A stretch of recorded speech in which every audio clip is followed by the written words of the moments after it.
Hello everyone. आज के इस वीडियो में हम बात करेंगे क्लास 12th की हिस्ट्री का जो सपोर्ट मटेरियल है, इसके सॉल्यूशन को हम देखने वाले हैं। और आज हम चैप्टर जो हमारा थर्ड है, थर्ड चैप्टर का जो सपोर्टिंग का सॉल्यूशन है उसको देखने वाले हैं। ठीक है। मेरा नाम है सत्येंद्र प्रताप और आप मुझे इंस्टाग्राम पे फॉलो कर सकते हो। एकलव्य स्टडी पॉइंट ये मेरा यूज़र नेम है। तो ये जो सब सॉल्यूशन है ये मैं आपको हिंदी में कराने वाला हूँ।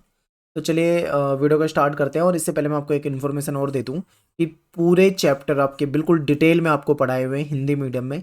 आप प्लेलिस्ट में जाइए और इसका लिंक मैं आपको डिस्क्रिप्शन में दे दूंगा, वहाँ से जाके आप प्लेलिस्ट को सर्च करके सभी चैप्टर जो भी आप देखना चाहते हैं देख सकते हैं। तो सबसे पहले हम बात करेंगे जो हमारे 1 मार्क्स के क्वेश्चन हैं, जो वेरी शॉर्ट क्वेश्चन है उसको देखेंगे। ठीक है। तो पहला क्वेश्चन आपके सामने कि महाभारत की कथा वस्तु का संबंध जो है वो किस चीज से है, यानी क्या कंटेंट है उसके अंदर। तो देखिए उसमें कौरव और जो पांडव थे इनके बीच में भूमि और सत्ता को लेकर जो संघर्ष हुआ था उसका चित्रण हमें महाभारत के अंदर देखने को मिलता है। ठीक है, आसान है। इसके बाद क्वेश्चन नंबर 2 देखिए। क्वेश्चन नंबर 2 कह रहा है कि धर्मशास्त्र क्या थे। ठीक है। और धर्मशास्त्र जो है वो संस्कृत ग्रंथ थे जिसमें समाज के लिए जो बनाई गई आचार संहिता, आचार संहिता का मतलब यहाँ पे नियम से है, यानी समाज के लिए कुछ नियम बनाए गए थे, उसका संकलन हमें धर्मशास्त्र के अंदर मिलता है जो कि संस्कृत भाषा के ग्रंथ है। ठीक है। और क्वेश्चन नंबर 3 देखिए, मनुस्मृति का संकलन जो है वो कब हुआ था। तो ये 200 बीसी से लेकर 200 एडी तक हुआ था, यानी ईसा पूर्व से लेकर ईसवी तक। ठीक है। नेक्स्ट है आपका क्वेश्चन नंबर 4। पितृवंशिकता और मातृवंशिकता शब्दों का अंतर आपको बताना है। तो पितृवंशिकता का मतलब होता है कि वह वंश परंपरा जिसमें पिता के पुत्र और फिर उसके पौत्र और फिर प्रपौत्र, इस तरीके से मतलब उनको जो भी सत्ता है वो मिलती जाती है। ठीक है, जो भी मतलब अधिकार है वो मिलते जाते हैं, यानी पिता के बाद उसका बेटा, फिर उसका बेटा, फिर उसका बेटा, इस तरीके से ये जो परंपरा चलती है इसको पितृवंशिक कहते हैं। और मातृवंशिक में क्या होता है, ये परंपरा माँ से जुड़ी होती है, यहाँ पे माँ को अधिक महत्व दिया जाता है। ठीक है। और ये क्वेश्चन नंबर 4 के बाद हो जाए क्वेश्चन नंबर 5 देखिए, विवाह संबंधी बहिर्विवाह पद्धति क्या है, यानी अपने गोत्र से बाहर विवाह करना बहिर्विवाह पद्धति के तहत आता है। ठीक है। क्वेश्चन नंबर 6, ब्राह्मण पद्धति के अनुसार गोत्र संबंधी कोई एक नियम जो है वो आपको बताना है। तो देखिए विवाह का एक नियम ये था कि विवाह के बाद जो महिला होती थी उसका जो गोत्र है वो पिता के स्थान पर पति का गोत्र माना जाएगा। ठीक है, पहले पिता का जो गोत्र होता है वो लगाया जाता था, लेकिन विवाह के बाद पति का गोत्र लगाया जाता है। क्वेश्चन नंबर 7 है कि धर्मशास्त्रों के अनुसार स्त्री धन किसे कहते हैं। तो विवाह के समय जो स्त्री को जो उपहार मिलते हैं, जो गिफ्ट मिलते हैं, वो स्त्री धन कहलाता है। इस पर स्त्री का अधिकार होता है। ठीक है। क्वेश्चन नंबर 8वां देखिए, खालिस्तान भरना है आपको। महाभारत के मूल लेखक कौन थे, यानी ओरिजिनल इसके रचयिता कौन है। तो ये भाट सारथी थे। ठीक है, इनको सूत भी कहा जाता था। क्वेश्चन नंबर 9 है कि मात्र नाम के उदाहरण कौन से उपनिषद में हमको मिलता है। तो यह है बृहदारण्यक उपनिषद, इसके अंदर हमें मात्र नाम का उदाहरण मिलता है। क्वेश्चन नंबर 10 है कि बौद्ध धर्म के प्रमुख ग्रंथ कौन सा है। तो त्रिपिटक जो है ये बौद्ध धर्म का जो प्रमुख ग्रंथ है। तो ये हमारे 1 नंबर के 10 क्वेश्चन थे जो कि वेरी शॉर्ट क्वेश्चन थे। इसके बाद बात कर लेते हैं हम एमसीक्यूज पे, यानी जो एमसीक्यू क्वेश्चन है जो कि हमारे इसमें भी हम 10 क्वेश्चन देखने वाले हैं, 1 मार्क्स के ये भी होने वाले हैं। ठीक है। तो क्वेश्चन नंबर 11 है आपके इसमें दिया हुआ है कि वर्ण व्यवस्था जो थी उसमें कुल कितने वर्ण थे। तो उसमें 4 वर्णों की बातें थी। ठीक है, ब्राह्मण, क्षत्रिय, वैश्य, शूद्र आपने पढ़ा होगा। और क्वेश्चन नंबर 12 है कि मनुस्मृति जो है इसका संकलन कब हुआ था। तो ये आई थिंक ये क्वेश्चन अभी हमने वेरी शॉर्ट क्वेश्चन में भी पढ़ा था, तो ये रिपीट हो रहा है। ठीक है, तो इसमें डी ऑप्शन हमारा सही हो जाएगा। 200 बीसी से लेकर 200 एडी तक का समय जो था इसमें इसका संकलन हुआ था। क्वेश्चन नंबर 13 है कि वर्णिक शब्द जो है इसका प्रयोग किसके लिए हुआ है। तो इसका आंसर आप मुझे कमेंट में बताएंगे। और जब आप आंसर बताएंगे तो आपको सबसे पहले अपना नाम जरूर लिखना है, उसके बाद ब्रैकेट में आप अपना आंसर लिख सकते हैं। ठीक है, क्वेश्चन नंबर 13 का आंसर आप मुझे कमेंट में बताइए। क्वेश्चन नंबर 14 जो है, और अगर मान लो आपको आंसर नहीं पता लगता तो मैं डिस्क्रिप्शन में लिख दूंगा, आप वहां से देख सकते हो। क्वेश्चन नंबर 14 जो है इसमें क्या करना है, आपको सुमेलित करना है, यानी इनका आपस में मिलान करना है। तो आपके सामने ये लिस्ट है एक, और ये लिस्ट जो है सेकंड दे रखी है, इसमें से आपको मिलाना है। ठीक है। तो इसमें से इसका बेस्ट तरीका ये होता है कि जो आपको बहुत अच्छे तरीके से पता हो आप सबसे पहले उसको मिलाया करो। जैसे कि मैं आपको बता दूं, त्रिपिटक जो है इसका संबंध किससे है, बौद्ध ग्रंथ से है, तो आप ऐसे मैच कर दो। और इसमें रामायण महाभारत जो है, महाभारत महाभारत का वेद व्यास ने संकलन किया था। रामायण का जो है वो वाल्मीकि के द्वारा संकलन है, और इसमें अष्टाध्यायी जो है ये पाणिनि के द्वारा है, और मनुस्मृति जो है ये धर्मशास्त्र हो। तो इस तरीके से मैंने मैच कर दिया, एक बार आप इसे देख लो। और यहाँ पे देखो इस तरीके से ऑप्शन दे रखे हैं, तो आप यहाँ पे ऑप्शन कर सकते हो, ठीक है। यहाँ पे आप एक बार सॉल्यूशन देख लो, इसके बाद आप वहाँ पे कर लेना। इसके बाद क्वेश्चन नंबर आपका है 15। इसमें क्या बता रखा है आपको कि आपको इसमें क्या करना है, क्रम बताना है, ठीक है। क्वेश्चन नंबर 15 का आपको क्रम बताना है।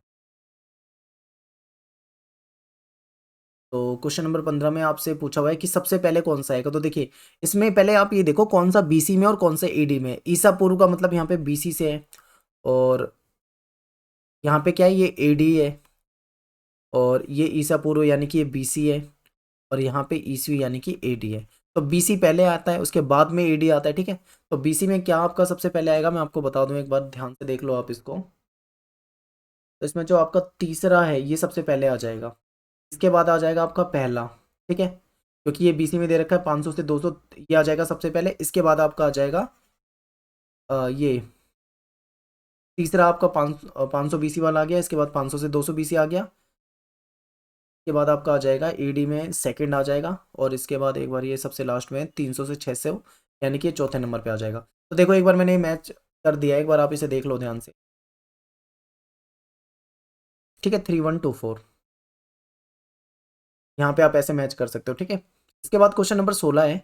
इसमें कहना है कि निम्नलिखित को उचित क्रम में लिखना है आपको, कि सबसे पहले कौन सी घटना हुई है, फिर कौन सी, फिर कौन सी, फिर कौन सी, इस तरीके से। तो क्वेश्चन नंबर 16 में आपका सबसे त्रिपिटक ग्रंथ आएगा, इसके बाद आपका चरक का जो ग्रंथ है वो आ जाएगा, फिर आपका ये जो आर्यभट्ट का काम है ये आ जाएगा, और महाभारत का समालोचनात्मक है ये आ जाएगा। तो इसका इस तरीके से होना चाहिए 4 3 1 और 2। क्वेश्चन नंबर 17 देखिए, कह रहे हैं कि मेरठ का जो हस्तिनापुर है यहाँ पे खुदाई जो है वो कब शुरू हुई थी। क्वेश्चन नंबर 17, तो ये हुई थी 1951-52 के आसपास। तो एक बार ऑप्शन देख लो, ये बी ऑप्शन यहाँ पे 1951 और 52, यानी कि बी, ये जो खा ऑप्शन है ये आपका सही हो जाएगा। क्वेश्चन नंबर 18, आख्यान से अभिप्राय है। आख्यान क्या होता था, ये कहानियों का संग्रह होता था। तो जो ए ऑप्शन है आपका पहला ऑप्शन जो है ये सही हो जाएगा, ठीक है। क्वेश्चन नंबर 19 है कि बौद्ध धर्म के जो पवित्र ग्रंथ है वो इसमें से पहचानना है आपको। तो त्रिपिटक जो है ये आपका पवित्र ग्रंथ था, तो जो डी ऑप्शन है आपका लास्ट वाला ये आपका यहाँ पे सही हो जाएगा। क्वेश्चन नंबर 20 है कि चरक और सुश्रुत संहिता का संबंध किससे है। तो आपको चरक तो पता ही होगा कि ये आयुर्वेद से संबंधित है। तो एक बार आप ऑप्शन देख लो, सी ऑप्शन जो है आपका ये आपका यहाँ पे सही हो जाएगा, ठीक है। तो ये आपके एमसीक्यू क्वेश्चन बता दिए हैं, सॉल्यूशन। इसके बाद बात करते हैं हम 3 मार्क्स के क्वेश्चन के। थोड़ा जल्दी बता रहा हूँ मैं, कोशिश करूंगा जल्दी बताने की ताकि वीडियो ज़्यादा लंबी ना हो। तो चलिए ध्यान से देखो एक बार आप, 600 ईसा पूर्व से यानी 600 बीसी से 600 एडी तक के जो काल है इसमें सामाजिक जीवन ज़्यादा जटिल हुआ था। तो इस चुनौती की प्रतिक्रिया में ब्राह्मणों ने क्या करा। तो देखिए क्या था, जो ब्राह्मण लोग थे इन्होंने इस चुनौती को जवाब में आचार संहिता बनाई, यानी कि कुछ नियम बना दिए, जिसका पालन जो है वो ब्राह्मण को विशेष रूप से और बाकी समाज को भी इसका पालन करना होता था, ठीक है। लगभग 500 ईसा पूर्व से इन मानदंडों का संकलन धर्मशास्त्र और धर्मसूत्र नामक जो संस्कृत ग्रंथ थे इसमें किया गया, ठीक है। 500 ईसा पूर्व के से इन जो भी मानदंड थे इसका धर्मशास्त्र और धर्म सूत्रों में इन्होंने संकलन कर दिया था संस्कृत के ग्रंथों में। और इसमें सबसे महत्वपूर्ण जो था वो था मनुस्मृति। मनुस्मृति भी, इसमें भी आपको कुछ नियम मिल जाते हैं, तो ये भी सबसे महत्वपूर्ण हो जाता है, ठीक है। तो ये कुछ काम किए गए थे, समाज जटिल हो रहा था, समाज में नई नई चीजें आ रही थी, उसके लिए कुछ आचार संहिता बना दी थी जो कि धर्मशास्त्र और धर्म सूत्रों के अंदर देखने को मिलता है, ठीक है। क्वेश्चन नंबर 2 है आपका कि किस प्रकार महाभारत का समालोचनात्मक संस्करण एक अत्यंत महत्वाकांक्षी परियोजना मानी गई है, स्पष्ट कीजिए। तो ये वी.एस. सुकथंकर थे जो कि विद्वान थे, इनके नेतृत्व में 1919 में महाभारत का एक समालोचनात्मक संस्करण तैयार किया, ठीक है। ये एक बहुत बड़ी परियोजना थी और इसमें पूरा होने में लगभग 47 ईयर्स लग गए, ठीक है। 47 वर्ष, आप सोचो 47 वर्ष कितने ज्यादा होते हैं, इतना समय लग गया इसको संकलन करने में। और देश के अलग अलग भागों में जो विभिन्न लिपियों में जो महाभारत की पांडुलिपि मिली है, चाहे वो अलग अलग लिपियों में भी हो, उसको इकट्ठा किया गया और उसमें उन श्लोकों का चयन किया गया, उन श्लोकों को चुना गया जो लगभग सभी पांडुलिपि में थे, यानी कि बहुत सारी पांडुलिपि इकट्ठी की गई, जो कॉमन थे, जो सब जगह उपलब्ध थे, उन श्लोकों को एक साथ किया गया और उसको फिर संकलित कर दिया गया, ठीक है। ये क्वेश्चन नंबर 2 हो जाएगा। क्वेश्चन नंबर 3 देखिए, ब्राह्मणीय पद्धति में स्त्रियों का गोत्र कैसे निर्धारित होता था? तो गोत्र के दो नियम होते थे। पहला नियम क्या है कि जब शादी हो जाती है तो शादी के बाद जो स्त्री का गोत्र है वो पिता की जगह पति का माना जाएगा। तो ये था नियम। दूसरा नियम ये भी था कि एक ही गोत्र के सदस्य जो हैं वो आपस में शादी नहीं कर सकते, ठीक है, आपस में एक दूसरे से विवाह संबंध नहीं रखेंगे अगर वो सेम गोत्र में है। तो ये भी नियम थे। ये दो नियम गोत्र के बहुत महत्वपूर्ण थे। क्वेश्चन नंबर 4 है कि आरंभिक समाज में नए नगरों के उदय ने सामाजिक जीवन को किस तरह जटिल बना दिया था? तो आरंभिक समाज, तो क्या हुआ कि इस काल में नगरों के उद्भव के कारण सामाजिक जीवन जो था वो ज्यादा जटिल हो रहा था, क्योंकि का उद्भव हो रहा था, तो सभ्यता में चेंजेस आ रहे थे। फिर यहाँ पे दूर से लोग आकर बसने लग गए थे, वस्तुओं की खरीद फरोख्त होने लगी थी, नगरीय परिवेश में विचारों का आदान प्रदान तेजी से होने लगा था, और इस वजह से आरंभिक विश्वासों और व्यवहारों में क्वेश्चन मार्क यानी प्रश्न चिन्ह लगाए जाने लगे। जो पुराने विचार थे उसमें प्रश्न चिन्ह लगाए जाने लगे थे, क्योंकि मॉडर्न हो रहे थे धीरे धीरे, आप ये कह सकते हो, ठीक है। तो ये कुछ इसलिए समाज जो है वो जटिल होता जा रहा था, वहां का जीवन जो था वो जटिल होता जा रहा था, ठीक है। क्वेश्चन नंबर 5 है कि सामाजिक इतिहास के पुनर्निर्माण में आदर्श मूलक संस्कृत ग्रंथों की भूमिका आपको बतानी है कि जो सामाजिक इतिहास है उसके पुनर्निर्माण में जो संस्कृत के ग्रंथ है उसकी क्या भूमिका है। तो संस्कृत ग्रंथों से समाज के नियमों की जानकारी हमको मिलती है कि समाज में उस समय में क्या नियम थे, क्या आचार संहिताएं थी, लोगों की जीविका के बारे में, उनके व्यवहार आदर्श की जानकारी हमको मिल जाती है, विवाह के नियम क्या होते थे, संपत्ति के अधिकार, आचार संहिता की जानकारी हमको संस्कृत ग्रंथों से मिल जाती है। संस्कृत ग्रंथों से हमें कुछ साक्ष्य मिलते हैं जो कि इतिहासकारों के लिए बहुत महत्वपूर्ण साबित हुए, उन्हीं को ध्यान में रखकर उन्होंने इतिहास लिखा है, ठीक है। इसी की सहायता से इन्होंने इतिहास का पुनर्निर्माण किया है। तो आप ये बोल सकते हो, यहाँ पे देखो, यहाँ पे टाइपिंग की मिस्टेक है, माया की जगह पाया आएगा, ठीक है, पुनर्निर्माण हो पाया है, माफी चाहता हूँ इसके लिए। तो आई होप आपको समझ में आया होगा, यानी कि जो इतिहास के पुनर्निर्माण में जो संस्कृत ग्रंथ है उसकी बहुत बड़ी भूमिका, क्योंकि उससे हमें उस समय के समाज के बारे में जानकारी मिलती कि लोगों की जीविका क्या थी, व्यवहार कैसा था, आदर्श के बारे में, विवाह के नियम के बारे में, संपत्ति के अधिकार के बारे में, आचार संहिता के बारे में, सबके बारे में हमें जानकारी मिल जाती है। 3 नंबर का है तो 3 पॉइंट से ज्यादा नहीं लिखने। क्वेश्चन नंबर 6 है कि मंदसौर अभिलेख जटिल सामाजिक प्रतिक्रियाओं की झलक किस प्रकार देता है? तो मंदसौर जो है वो एमपी से है, ठीक है, मध्य प्रदेश में है। तो मंदसौर से अभिलेख मिला है जिसमें रेशम के बुनकर जो थे उनकी श्रेणी का वर्णन है। श्रेणी का मतलब यहाँ पे जो व्यापारी लोग होते थे इनके समूह को बोलते थे, ठीक है, व्यापारियों का समूह, यानी रेशम के जो बुनकर थे, जो रेशम के बुनकर वाला काम करते हैं, इनके समूह की जानकारी मिलती है। ये अभिलेख जटिल सामाजिक प्रक्रियाओं के बारे में हमें बताता है कि कैसी उस समय में जटिल सामाजिक प्रक्रिया थी, क्या प्रोसेस थी, तथा श्रेणियों के स्वरूप के बारे में हमें जानकारी देता है। और श्रेणी की सदस्यता शिल्प में विशेषज्ञता पर निर्भर होती थी, और लेकिन कुछ सदस्य अन्य जीविका भी अपना लेते थे, ये भी हमें इससे जानकारी मिलती है। तो ये कुछ जानकारी जो है हमें मंदसौर का जो अभिलेख मिला है उससे मिलती है। नेक्स्ट क्वेश्चन है क्वेश्चन नंबर 7 की मनुस्मृति में जो चांडालों के बारे में कर्तव्य बताए गए हैं उसका वर्णन करो। तो चांडालों के लिए कहा गया है कि उन्हें गांव से बाहर रहना होता था, फेंके हुए जो बर्तन होते थे उसका इस्तेमाल करना होता था, मरे हुए जो लोग होते थे उनके वस्त्र ये पहनते थे, लोहे के आभूषण पहनने होते थे, अंतिम संस्कार वगैरह इस तरह की क्रियाओं में भाग लेना होता था, ठीक है। और क्वेश्चन नंबर 8 देखिए, महाभारत कालीन समाज पुरुष प्रधान था, कोई 3 तर्क देकर आपको बताना है। तो समाज में देखिए पितृवंशिकता थी, ठीक है, समाज में पुरुष प्रधान था और पुरुषों को ही पैतृक संपत्ति पर अधिकार प्राप्त होता था, और पिता के बाद जो संसाधन होते थे वो पुत्रों को मिलते थे, लेकिन वंश बढ़ाने के लिए भी पुत्र को महत्वपूर्ण माना जाता था, ठीक है। तो ये कुछ पॉइंट हो जाएंगे, तो इससे पता लग जाएगा कि महाभारत कालीन जो समाज था वो पुरुष प्रधान समाज था। क्वेश्चन नंबर 9 है कि महाभारत के बारे में जो इतिहासकार हैं मॉरिस विंटरविट्स, इनकी क्या राय थी? तो ये जो है मॉरिस, इनके अनुसार महाभारत जो है संपूर्ण साहित्य का प्रतिनिधित्व करता है। ये बोलते हैं कि यह ग्रंथ भारतीयों की आत्मा की गहराई को एक अंतर्दृष्टि प्रदान करता है, और इसमें समाज के नियमों की जानकारी मिल जाती है कि उस समय के समाज में क्या नियम होते थे। इस ग्रंथ में केवल राजनीतिक, आर्थिक और सामाजिक पक्ष की चर्चा नहीं, बल्कि इसमें नैतिक कर्तव्य के बारे में भी हमें बहुत विस्तार से जानकारी मिलती है। ऐसा किसने बताया? ये जो मॉरिस, ये जो इतिहासकार थे, इन्होंने इसके बारे में बताया, ठीक है। तो देखिए आंसर आपको मिलेंगे नहीं, आपके सपोर्टिंग में सॉल्यूशन है नहीं है, मैंने एनसीईआरटी से ढूंढ कर आपके लिए थोड़ा लैंग्वेज को चेंज करके आसान बनाकर आपके लिए टाइप करें, ठीक है, जिसमें काफ़ी ज़्यादा समय मेरा लगा है और पूरा पूरा दिन लगा है एक एक चैप्टर को इसमें करने में, ठीक है। तो उम्मीद करता हूँ आप वीडियो को लाइक और शेयर जरूर करेंगे। क्वेश्चन नंबर 10 है आपका कि महाभारत के मूल और प्रचलित लेखक कौन थे?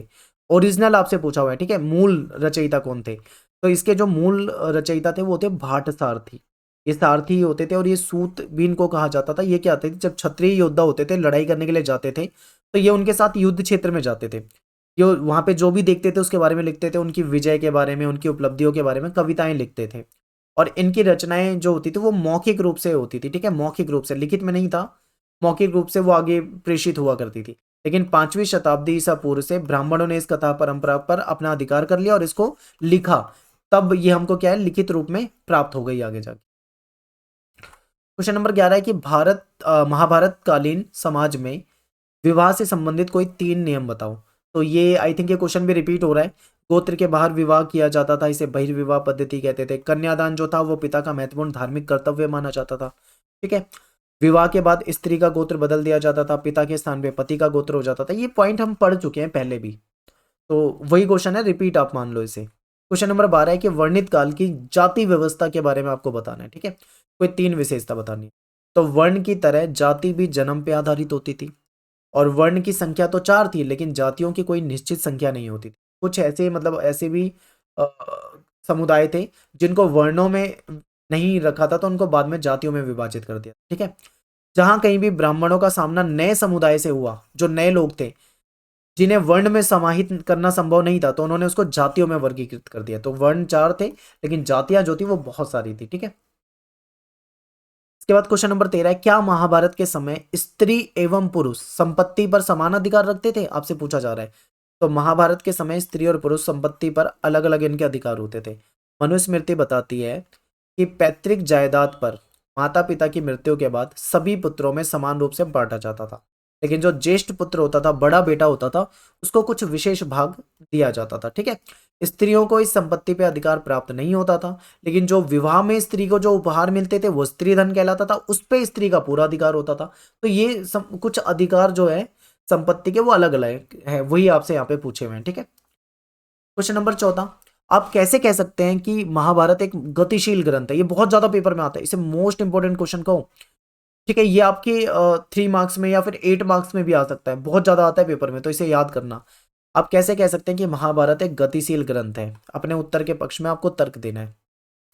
तो महाभारत जो है एक गतिशील ग्रंथ है, क्यों, क्योंकि इसकी रचना जो है बहुत लंबे समय तक होती रही, हजारों साल तक चलती रही। क्योंकि इसका विकास जो है वो संस्कृत के पाठ के साथ ही समाप्त नहीं हुआ, शताब्दियों तक इसमें पाठांतर अलग अलग भाषाओं में हुआ, ठीक है, अलग अलग भाषाओं में भी लिखा जाता रहा। अनेक कहानियां जो थी इसमें जुड़ती जा रही थी, और इस महाकाव्य की मुख्य कथा जो है वो अनेक इसकी पुनर्व्याख्या भी की गई थी, इसीलिए इसको गतिशील बोल रहे हैं, ठीक है।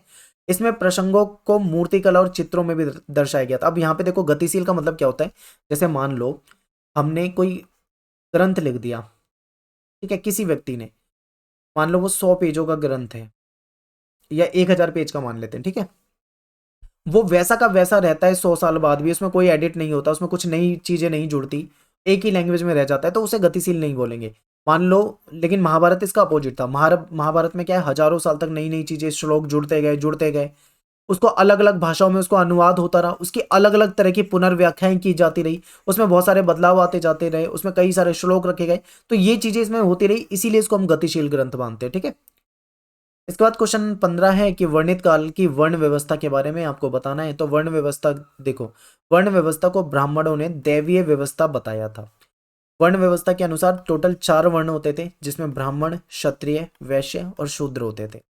ब्राह्मणों को वर्ण व्यवस्था में सबसे ऊंचा स्थान प्राप्त था, और चारों वर्णों की जीविका जो थी वो पहले से निर्धारित थी कि भाई ब्राह्मण के क्या काम है, वैश्य के क्या काम है, क्षत्रिय के क्या काम है, शूद्र के, मतलब वो पहले से निर्धारित था, ठीक है, वो वैसे ही काम करते थे।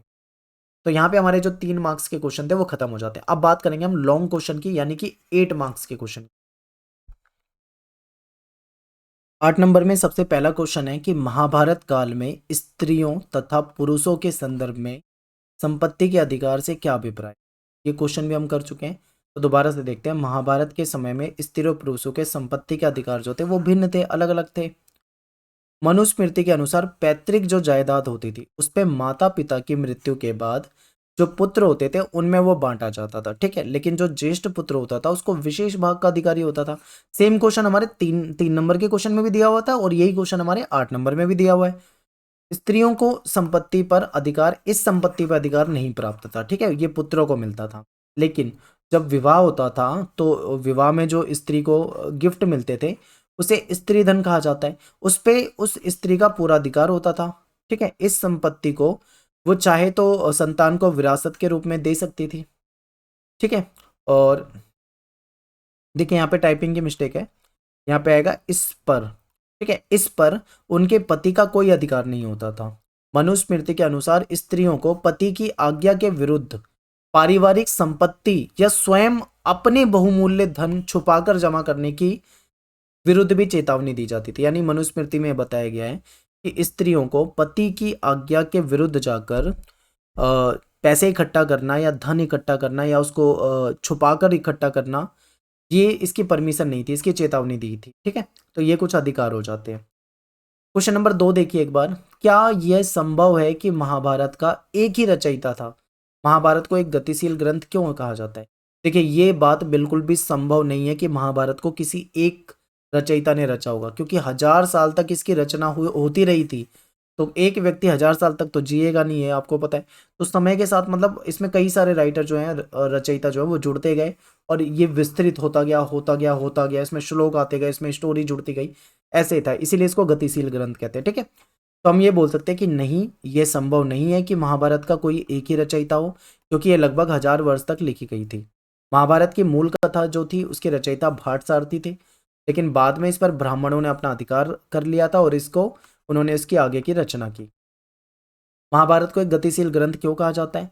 तो महाभारत की रचना जो है केवल संस्कृत भाषा तक सीमित नहीं थी, इसे अलग अलग भाषाओं में लिखा गया, इसका अनुवाद भी हुआ और अलग अलग भाषाओं में इसका अनुवाद होता रहा। महाभारत जो है वो उसमें भिन्न भिन्न कहानियों को उसमें जोड़ा गया, समाहित किया गया और इन कहानियों को पत्थरों की मूर्तियों तथा चित्रकला द्वारा प्रस्तुत भी किया गया, ठीक है। महाभारत की जो कथा थी, कथाओं को नाटकों, नृत्यों और अलग अलग ढंग से प्रस्तुत भी किया जाता है, उसके अलग अलग तरह से पुनर्व्याख्या भी की गई है, ठीक है। महाभारत की रचना जो है वो लंबे समय तक होती रही है, अलग अलग समय में इसके रचयिता भी अलग अलग रहे होंगे, ठीक है, इसके रचयिता भी अलग अलग रहे हैं। इसलिए हम कह सकते हैं कि महाभारत जो है एक गतिशील ग्रंथ है और इसका कोई एक रचयिता नहीं बल्कि कई रचयिता के द्वारा रचित होगी। तो यहाँ पे हमारा क्वेश्चन नंबर 2 था जो वो खत्म हो जाता है। क्वेश्चन नंबर 3 पे आ जाओ।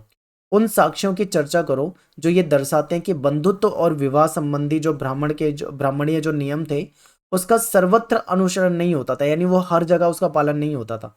तो बिल्कुल सही है ये भी पॉइंट। देखिए, बंधुत्व और विवाह संबंधी जो ब्राह्मणों द्वारा बनाए गए नियम थे, ठीक है, वो नियमों का पालन सब जगह नहीं होता था। कुछ समाज में भाई बहन यानी जो चचेरे मौसेरे होते हैं जिनका खून का रिश्ता नहीं माना जाता या खून का रिश्ता जिनका माना जाता है, ठीक है, लेकिन ऐसा ऐसा सभी समाज में नहीं था। क्या होता था कि हम क्या करते हैं, मेनली जो हमारे सगे भाई बहन होते हैं हम उन्हीं से खून का रिश्ता मानते हैं, यही होता है नॉर्मली। लेकिन इसमें क्या है कि इसमें बता रहे हैं कि कुछ समाज में जो हमारे कजन होते हैं उनसे भी खून का रिश्ता माना जाता था, ठीक है, उनको भी मतलब खून के रिश्ते में ही जोड़ लिया जाता था, लेकिन सभी समाजों में ऐसा नहीं था, ये भी बताया गया है। फिर क्या है कि ब्राह्मणीय जो नियम है, ब्राह्मणीय नियमों के अनुसार बहिर्विवाह को सही माना जाता था, यानी कि कई जगह पर एक ही, हाँ मतलब कि अपने गोत्र में शादी नहीं करनी ये सही माना जाता था, लेकिन कई जगह पर ऐसे सबूत मिले हैं कि एक ही गोत्र के लोग आपस में विवाह कर लिया हो जिन्होंने, ठीक है, आपस में विवाह कर लिया करते थे, जो कि ब्राह्मणों के नियम के अनुसार सही नहीं था। यानी कि ब्राह्मणों ने जो नियम बनाए थे जरूरी नहीं है कि उस नियम का पालन हर जगह होता था, यही आपको बताया जा रहा है। फिर क्या है, जो सातवाहन राजा है इसमें इनमें कई रानियों ने विवाह के बाद भी अपने पिता का गोत्र धारण किया। तो ये भी, इससे भी पता लग जाता है कि ब्राह्मणों के नियम के अनुसार क्या होता था, विवाह के बाद पिता का गोत्र धारण नहीं करना, पति का गोत्र धारण करना है। लेकिन सातवाहन राजाओं में ऐसा नहीं था, विवाह के बाद भी पिता का गोत्र धारण कर रखा है। तो इससे साबित हो जाता है कि भाई इस चीज को पालन हर जगह नहीं होता था। इसके बाद देखो, शास्त्र और धर्म सूत्र जो है इसमें विवाह के 8 प्रकार के जो नियम थे वो बताए हुए हैं। इसमें से जो शुरू के 4 नियम है वो सही माने जाते हैं और बाकी के जो नियम है, बाकी के जो 4 विवाद है उसको सही नहीं माना जाता था, ठीक है। आगे देखो, ब्राह्मणीय नियमों को अस्वीकार करते हैं। कई जगह पे विवाह पद्धति ऐसी है जिसमें पता लगता है कि ब्राह्मणीय नियमों को नहीं मानते वो। सातवाहन राजा जो थे इनके परिवार जो है इसमें विवाह के ब्राह्मणीय नियमों का पालन नहीं करा करते थे ये। कुछ सातवाहन राजा जो थे वो बहुपत्नी प्रथा को भी मानते थे, वहाँ पे एक से अधिक पत्नियां भी रखी जाती। और दक्षिण भारत में कई जगह अंतर्विवाह पद्धति को भी माना जाता था, जो कि इनके ब्राह्मणों के हिसाब से सही नहीं था, लेकिन उसको माना जाता था। ठीक है, तो इससे ये साबित हो जाता है कि जो नियम थे उसको सब जगह उसका पालन नहीं होता था। क्वेश्चन नंबर 4 देखो, महाभारत कालीन भारतीय सामाजिक जीवन की प्रमुख विशेषता जो है उस पर एक निबंध लिखना है।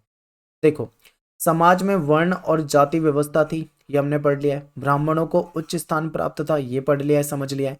शूद्रों और अस्पृश्यों को निचले स्तर का मार रहा गया, यहाँ पे टाइपिंग की मिस्टेक है, निचले स्तर का माना गया था। ठीक है, माना गया था।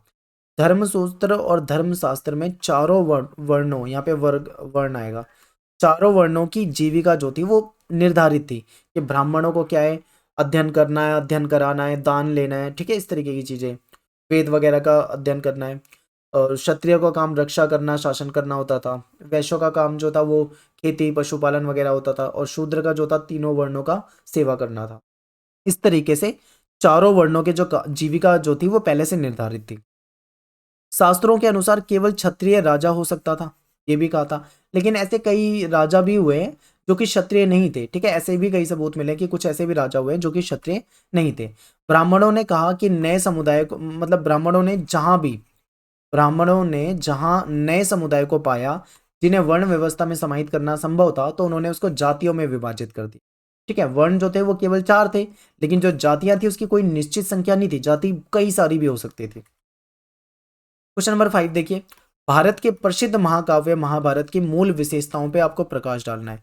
तो महाभारत का प्राचीन नाम जो है वो जय संहिता है, यानी कि महाभारत को पहले जय संहिता के नाम से जानते हैं, इसका प्राचीन नाम है। ठीक है, ये विश्व का सबसे बड़ा महाकाव्य है, इसमें 1 लाख से भी ज्यादा श्लोक है।